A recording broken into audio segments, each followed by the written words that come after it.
Hello students, Bihar ANM संविदा vacancy की तैयारी कर रहे हैं सभी स्टूडेंट्स के लिए आज का ये जो क्लास है वो बहुत ही ज़्यादा इंपॉर्टेंट क्लास होने वाला है, क्योंकि इसमें मैं आपके जो मोस्ट इंपॉर्टेंट सब्जेक्ट है मिडवाइफरी उसके क्वेश्चंस कराने वाली हूँ। अगर आप भी चाहते हैं कि आपके एग्जाम में जैसा कि बहुत कम समय बचा है तो आप सिर्फ मोस्ट एक्सपेक्टेड एमसीक्यू क्वेश्चंस की ढेर सारी प्रैक्टिस कर सकें, तो ये सारी चीज़ें जो है आपको 5000 एमसीक्यू क्वेश्चन का PDF जो है वो आपको हमारे यकीन बैच में अवेलेबल रहेगा। साथ ही साथ आपको mock test series subject wise जो भी आपका सिलेबस है उसका कंप्लीट PDF नोट्स क्लासेस ये सब कुछ आपको यकीन बैच में मिल रहा होगा। तो बिल्कुल भी देरी ना करें, जल्दी से जल्दी राठौर एजुकेशन पॉइंट ऐप को डाउनलोड करके और यकीन बैच को ज्वाइन करके ढेर सारे MCQ का प्रैक्टिस करें। तो चलिए शुरू करते हैं आज का ये मिडवाइफरी का क्लास, जिसमें मोस्ट इंपॉर्टेंट मिडवाइफरी के जो क्वेश्चंस हैं वो सारे के सारे मैं कवर करने वाली हूँ। तो सबसे पहला क्वेश्चन है, यदि मानसिक धर्म चक्र में प्रोलैक्टिन हार्मोन असामान्य रूप से बढ़ जाए तो सबसे पहले किस हार्मोन का जो स्राव है वो दब जाएगा, यानी कि कम हो जाएगा। तो अगर प्रोलैक्टिन हार्मोन का स्राव बढ़ जाता है तो किस हार्मोन का स्राव जो है वो कम हो जाएगा। ऑप्शन है एस्ट्रोजन, FSH, LH या प्रोजेस्टेरोन। तो इसका सही आंसर क्या है? इसका सही आंसर है LH, जिसे हम ल्यूटिनाइजिंग हार्मोन भी कहते हैं, उसका स्राव जो है वो घट जाएगा। नेक्स्ट क्वेश्चन है, गर्भाशय के एंडोमेट्रियम की वह परत जो हर चक्र में पुनः बनती है। तो गर्भाशय का एंडोमेट्रियम का वह परत क्या कहलाता है जो हर चक्र में पुनः बनती है। ऑप्शन है बेसल परत, मस्कुलर परत, फंक्शनल परत या सेरोजल परत। तो इसका सही आंसर है फंक्शनल परत, option number C. Next question है, यदि अंडाशय से निकलने वाली इनिबिन हार्मोन पूरी तरह से अनुपस्थित हो जाए तो क्या प्रभाव पड़ेगा। अब अंडाशय यानी ओवरी से जो इनिबिन हार्मोन निकलता है वो क्या करता है, वो नेगेटिव फीडबैक देता है ब्रेन को, ताकि एक FSH का जो सिक्रीशन है वो घट जाए। तो अगर इनिबिन हार्मोन निकलना बंद हो जाएगा तो उसके कारण FSH का स्तर जो है वो बढ़ जाएगा। इसका सही आंसर है option number B. Next question है, फैलोपियन ट्यूब का वह भाग जो अंडाशय के सबसे निकट होता है उसे हम क्या कहते हैं। ऑप्शन है एम्प्यूला, इस्थमस, इन्फंडिबुलम या फिर इंटरस्टिशियल भाग। तो इसका सही आंसर क्या है? इसका सही आंसर है infundibulum, option number C. Next question है, मानसिक धर्म चक्र के किस चरण में कॉर्पस ल्यूटियम जो होता है वो सक्रिय होता है। कॉर्पस ल्यूटियम सक्रिय किस भाग में होता है। ऑप्शन है मानसिक चक्र, फॉलिक्यूलर चरण या फिर ओव्यूलेटरी चरण या फिर ल्यूटियल चरण। तो इसका सही आंसर है ल्यूटियल चरण। कॉर्पस ल्यूटियम आप नाम से भी याद रख सकते हैं कि कॉर्पस ल्यूटियम जो होता है वो ल्यूटियल चरण में सक्रिय होता है। नेक्स्ट क्वेश्चन है, गर्भाशय में इम्प्लांटेशन सामान्यतः मानसिक धर्म के किस चक्र के किस दिन होती है। ऑप्शन क्या है, 5 से 6वें दिन या फिर 8 से 9वें दिन या फिर 12 से 13वें दिन या फिर 20 से 21वें दिन। तो इसका सही आंसर है 20 से 21वें दिन। नेक्स्ट क्वेश्चन है, एस्ट्रोजन हार्मोन का स्तर अत्यधिक बढ़ने से कौन सी स्थिति उत्पन्न होती है। तो अगर एस्ट्रोजन हार्मोन का स्तर बढ़ जाए तो उसके कारण क्या होता है।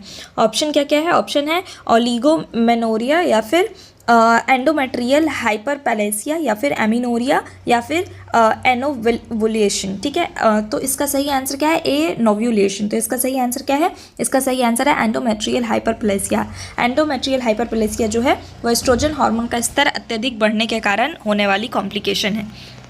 नेक्स्ट क्वेश्चन है, गर्भाशय ग्रीवा यानी सर्विक्स का मुख्य कार्य क्या होता है। ऑप्शन क्या क्या है, निषेचन करना, भ्रूण पोषण या फिर गर्भाशय की सुरक्षा या फिर हार्मोन स्राव।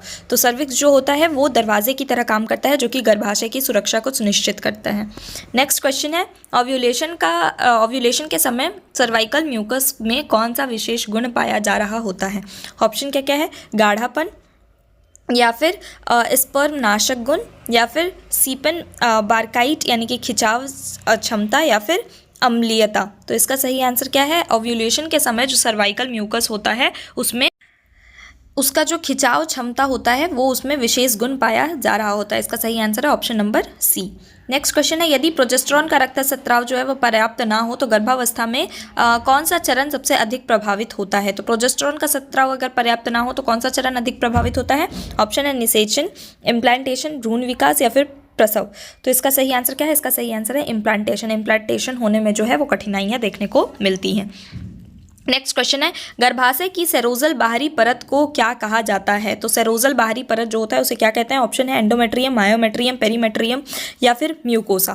तो इसका सही आंसर है पेरीमेट्रियम। पेरीमेट्रियम को क्या कहते हैं, सेरोजल यानी बाहरी परत कहते हैं। मायोमेट्रियम जो होता है वो बीच का लेयर होता है और एंडोमेट्रियम जो होता है वो इनर लेयर होता है। एंडोमेट्रियम को हम फंक्शनल लेयर भी कहते हैं। अगला क्वेश्चन है, मानसिक धर्म के दौरान रक्तस्राव का मुख्य कारण क्या होता है। ऑप्शन क्या क्या है, एस्ट्रोजन बढ़ना, FSH बढ़ना, प्रोजेस्टेरॉन का अचानक गिरना या LH सर्ज। तो इसका सही आंसर क्या है? मासिक धर्म के दौरान जो रक्त स्राव होता है उसका मुख्य कारण होता है प्रोजेस्टेरॉन का अचानक गिरना। जब प्रोजेस्टेरॉन हार्मोन अचानक गिर जाता है तो उसके कारण जो यूट्रस के अंदर की परत होती है वो झड़ना शुरू हो जाती है। नेक्स्ट क्वेश्चन है, गर्भाशय का सामान्य झुकाव यानी एनाटोमिकल पोजीशन क्या कहलाता है? ऑप्शन क्या क्या है? रेट्रोवर्डेड, एंटीवर्डेड, या फिर इनवर्टेड, या फिर रेट्रो फ्लेसेड। तो इसका सही आंसर क्या है? इसका सही आंसर है एंट्रोवर्डेड जो होता है वो उसका सही पोजीशन होता है। नेक्स्ट क्वेश्चन है, अंडाशय के अंडाणु निर्माण की प्रक्रिया को क्या कहते हैं? ठीक है, तो अंडाशय में अंडाणु का जो निर्माण होता है उसकी प्रक्रिया को क्या कहते हैं? ऑप्शन है स्पर्मेटोजेनेसिस, ऑस्टियोजेनेसिस, या फिर ओव्यूलेशन, या फिर फर्टिलाइजेशन। तो इसका सही आंसर क्या है? इसका सही आंसर है ऑस्टियोजेनेसिस। ऑस्टियोजेनेसिस जो होता है वो अंडाशय में अंडाणु के निर्माण के प्रोसेस को कहते हैं। अगला क्वेश्चन है, एलएच हार्मोन की प्राथमिक लक्ष्य अंग कौन सा होता है? ऑप्शन है गर्भाशय, या फिर फैलोपियन ट्यूब, या फिर अंडाशय, या फिर सर्विक्स। तो इसका सही आंसर क्या है? अंडाशय। एलएच हार्मोन जो होता है वो अंडाशय पे अपना काम कर रहा होता है। नेक्स्ट क्वेश्चन है, यदि मानसिक धर्म चक्र में एफएसएच का स्तर कम हो जाए तो सबसे पहले कौन सी प्रक्रिया प्रभावित होती है? एफएसएच का हार्मोन कम होने के कारण क्या होता है? ऑप्शन है मानसिक धर्म, एंडोमेट्रियम का स्राव, फॉलिकल्स का विकास, या फिर कॉर्पस ल्यूटियम का निर्माण। तो इसका सही आंसर है कि फॉलिकल्स का विकास जो होता है वो प्रभावित सबसे ज़्यादा होता है। फॉलिकल्स का विकास होने के बाद ही जो है वो ओवम रिलीज होता है। नेक्स्ट क्वेश्चन है, ग्राफियन फॉलिकल्स के फटने के बाद तुरंत अंडाशय में कौन सी संरचना बनती है? तो ग्राफियन फॉलिकल्स जब फटता है तो उसके कारण क्या होता है? ओव्यूलेशन होता है, यानी कि ओवम जो होता है वो रिलीज होता है ओवरी से, और उसके बाद जो स्ट्रक्चर बनती है उसे हम क्या कहते हैं? ऑप्शन है फॉलिकल, कॉर्पस एल्बाइकिन्स, या फिर कॉर्पस ल्यूटियम्स, या फिर येल्क सैक। तो इसका सही आंसर क्या है? इसका सही आंसर है कॉर्पस ल्यूटियम। कॉर्पस ल्यूटियम का फॉर्मेशन जो होता है वो ग्राफियन फॉलिकल फटने के बाद होता है। नेक्स्ट क्वेश्चन है, मानसिक धर्म चक्र में प्रोलिफरेटिव चरण मुख्यतः किस हार्मोन के प्रभाव से होती है? तो प्रोलिफरेटिव चरण किसके प्रभाव से होता है? ऑप्शन है प्रोजेस्टेरॉन, एलएच, एफएसएच, या फिर ईस्ट्रोजन। तो इसका सही आंसर है ईस्ट्रोजन। ईस्ट्रोजन जो हार्मोन होता है वो प्रोलिफरेटिव चरण के लिए मुख्यतः जिम्मेदार होता है। नेक्स्ट क्वेश्चन है, गर्भाशय के भ्रूण में इम्प्लांटेशन सामान्यतः एंडोमेट्रियम की किस अवस्था में होती है? ऑप्शन है मानसिक अवस्था, प्रोलिफरेटिव अवस्था, सेक्रेटरी अवस्था, या फिर ओव्यूलेटरी अवस्था। तो इसका सही आंसर क्या है? इसका सही आंसर है सेक्रेटरी अवस्था। जो सिक्रेटरी अवस्था में एंडोमेट्रियम में इम्प्लांटेशन देखने को मिलता है यदि अगर प्रेगनेंसी कंसीव हुई हो तो। यदि कॉर्पस ल्यूटियम समय से पहले नष्ट हो जाए तो क्या परिणाम होगा? ऑप्शन क्या क्या है? अंडोत्सर्जन रुक जाएगी, गर्भधारण बना रहेगा, शीघ्र मानसिक धर्म शुरू हो जाएगा, या फिर एस्ट्रोजन बढ़ जाएगा। तो इसका सही आंसर है कि शीघ्र मानसिक धर्म शुरू हो जाएगा। ठीक है, नेक्स्ट क्वेश्चन है, फैलोपियन ट्यूब की वह संरचना जो अंडाणु को पकड़ने में सहायता करती है उसे हम क्या कहते हैं? ऑप्शन है एम्प्यूला, एस्थमस, फिब्रिया, या फिर एंडोसल्पिक्स। तो इसका सही आंसर क्या है? इसका सही आंसर है फिब्रिया। फिब्रिया जो स्ट्रक्चर होता है वो फिंगर लाइक होता है, ऐसा ऐसा स्ट्रक्चर होता है जो कि फैलोपियन ट्यूब में प्रेजेंट होता है। यहाँ पे ओवरी से जो कि अंडे को जो भी अंडाणु निकलता है उसको पकड़ने में सहायता करता है। नेक्स्ट क्वेश्चन है, योनि में अम्लीय वातावरण मुख्य रूप से किस संक्रमण से सुरक्षा देती है? ऑप्शन क्या क्या है? वायरल, बैक्टीरियल, फंगल, या प्रोटोजोअल। तो इसका सही आंसर है बैक्टीरियल इन्फेक्शन से प्रोटेक्शन दे रही होती है। नेक्स्ट क्वेश्चन है, यदि ईस्ट्रोजन और प्रोजेस्टेरॉन दोनों का स्तर अचानक गिर जाए तो क्या होगा? तो अगर ईस्ट्रोजन और प्रोजेस्टेरॉन दोनों का हार्मोन अचानक गिर जाए तो उसके कारण क्या हो सकता है? ऑप्शन है ओव्यूलेशन, गर्भधारण, मानसिक धर्म, या इम्प्लांटेशन। तो इसका सही आंसर है मानसिक धर्म देखने को मिल रहा होगा।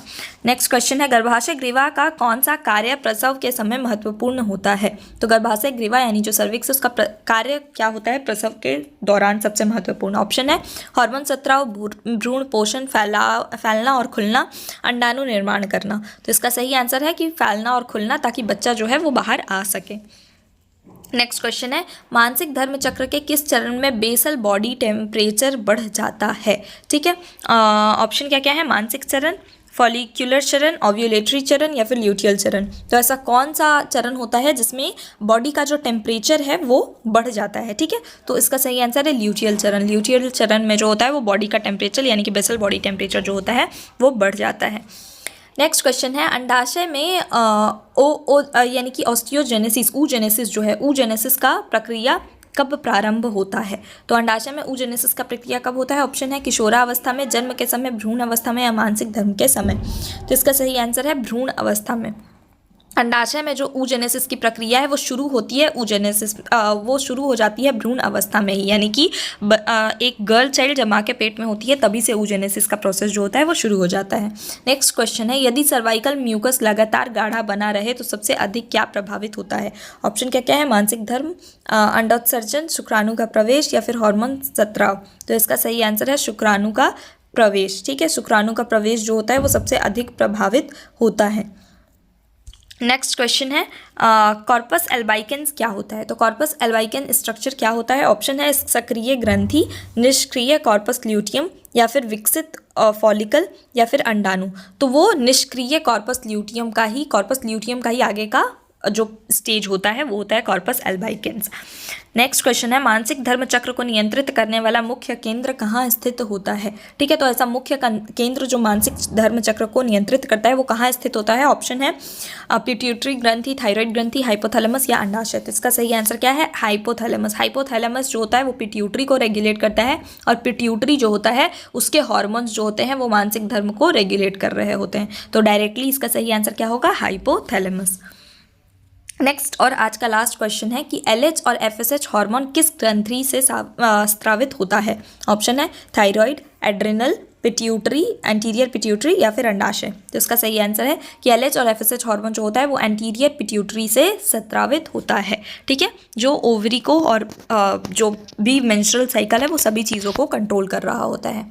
तो आज का ये क्लास हमारा यहीं ख़त्म होता है। अगर आपको ये क्लासेस अच्छी लग रही हों और आपके लिए ये सारी हेल्पफुल हो तो आप वीडियो को लाइक करना और चैनल को सब्सक्राइब करना बिल्कुल भी मत भूलिए, क्योंकि आपके एग्जाम तक लगातार राठौर एजुकेशन पॉइंट के द्वारा क्लासेस यूट्यूब पर भी लाई जा रही होंगी, जो कि आपके लिए बहुत ही ज़्यादा हेल्पफुल होगा। तो चैनल को सब्सक्राइब करके रखिए। अगर आप भी चाहते हैं कि आप ज़्यादा से ज़्यादा क्वेश्चन का प्रैक्टिस कर सकें, मॉक टेस्ट दे सकें, तो ये सभी चीज़ों के लिए आपको जो है हमारे यकीन बैच को ज्वाइन करना चाहिए। राठौर एजुकेशन पॉइंट ऐप को डाउनलोड करके और आप यकीन बैच को ज्वाइन कर पाएंगे। Thank you so much.